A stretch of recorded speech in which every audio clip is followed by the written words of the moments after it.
Прямая и обратная полярность в ручной дуговой сварке и в полуавтоматической сварке. Что же это такое?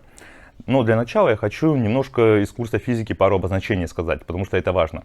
Первое, что отрицательно заряженные электроны у нас двигаются от минуса к плюсу в металлическом проводнике. Это важно, потому что в других проводниках там ток у нас по-другому двигается.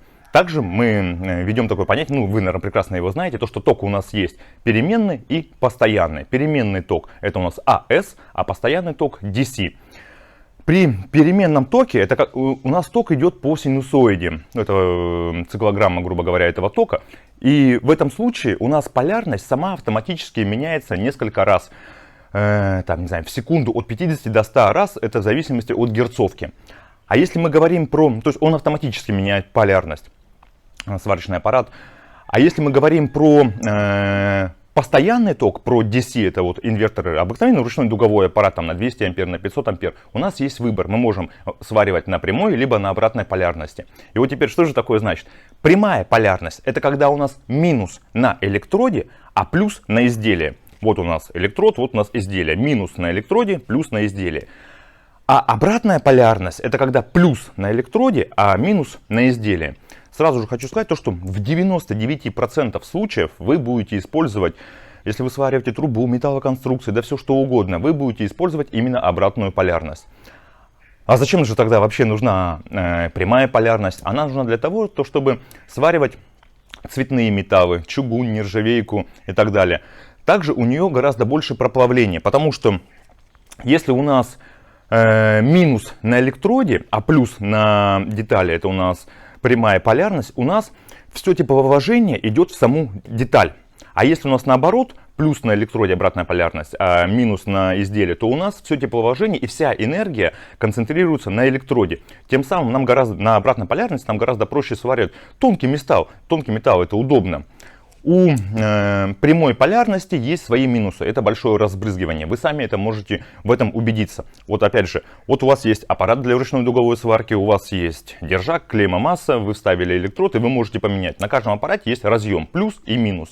Если вы хотите стандартную сварку на обратной полярности, вы к разъему плюс подсоединяете держак, чтобы на нем был электрод. А к разъему минус кабель массу и на изделие ее зажимаете.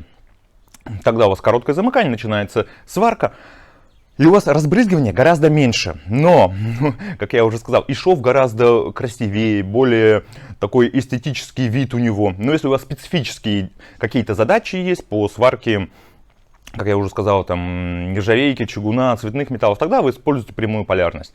Также хотел сказать про электроды.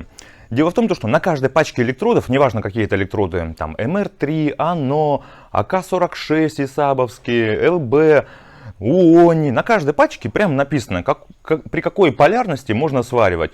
При прямой, при обратной и сразу же режимы сварки. Либо только при прямой, либо только при обратной. В общем, вы это просто, когда пачку электродов купили, вы это можете сами увидеть. АС, ДС, там плюс-минус, эти все обозначения есть. Большинство видов электродов на рутиловой основе с рутиловым покрытием можно сваривать как прямой, так и на обратной полярности. В своей жизни на практике я 6 лет работал сварщиком и на металлоконструкциях, и на трубе, и все что угодно делал. И 99% случаев я работал только именно на обратной полярности, когда у нас плюс был на электроде. Я сваривал там электродами и ЛБ, и ИОНИ, и мерки, да всеми возможными электродами, их большое было количество. И только лишь в некоторых случаях, я 1% всего там, раза 2-3, я на память помню, когда я менял полярность. Это все к тому, что если вы покупаете инверторный сварочный аппарат для дома, для дачи, для стандартных обыкновенных задач и решений, то вам не нужно заморачиваться, вы ставите обратную полярность и приступаете к сварке. Если вы хотите поэкспериментировать и сами понять, а если я хочу попробовать на прямой полярности, вы можете без проблем переключить клеммы и проверить, что будет. Это мы сейчас говорили про ручную дуговую сварку. Если сейчас говорить про полуавтоматическую сварку, то, опять же, 99% случаев сварка обыкновенной проволокой, либо объединенной, полированной, ведется на обратной полярности, когда у нас плюс на проволоке, плюс на горелке, а минус на изделии. Но когда вы покупаете проволоку самозащитную порошковую, когда вам нужна сварка без газа именно. Вы можете сваривать полуавтоматом без газа с помощью самозащитной порошковой проволоки. Вот там на упаковке с проволокой сразу же будет написано, то, что сварка должна вестись на большинство количества проволок. Это написано, то, что сварка должна вестись именно на прямой полярности. То есть вы меняете. Кабель массу у каждого аппарата полуавтоматического есть там плюс-минус, ну, разъемы вы эти прекрасно знаете, вы просто меняете от плюса к минусу и свариваете уже порошковой проволокой на прямой полярности. Что еще в этом видео сказать? Если мы опять вернемся к ручной дуговой сварке, то еще большое преимущество при...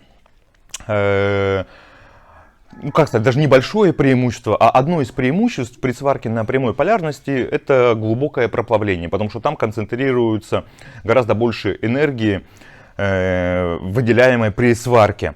Но на практике, на опыте, как я уже говорил, вот 6 лет я только на обратной полярности сваривал. В любом случае вы сами можете поэкспериментировать под ваши задачи. Есть также анодное, катодное пятно, ну это уже не важно, это уже физика. В принципе, у меня все. В этом видео я пытался рассказать, на какой полярности лучше сваривать и какая полярность самая стандартная. В 99% случаев вы будете ее использовать для дома, для дачи, для обыкновенных стандартных изделий. Также там для металлоконструкций, для трубы и для всего остального. Все, всем большое спасибо. С вами был Сергей Витиченко. Всего доброго, до свидания.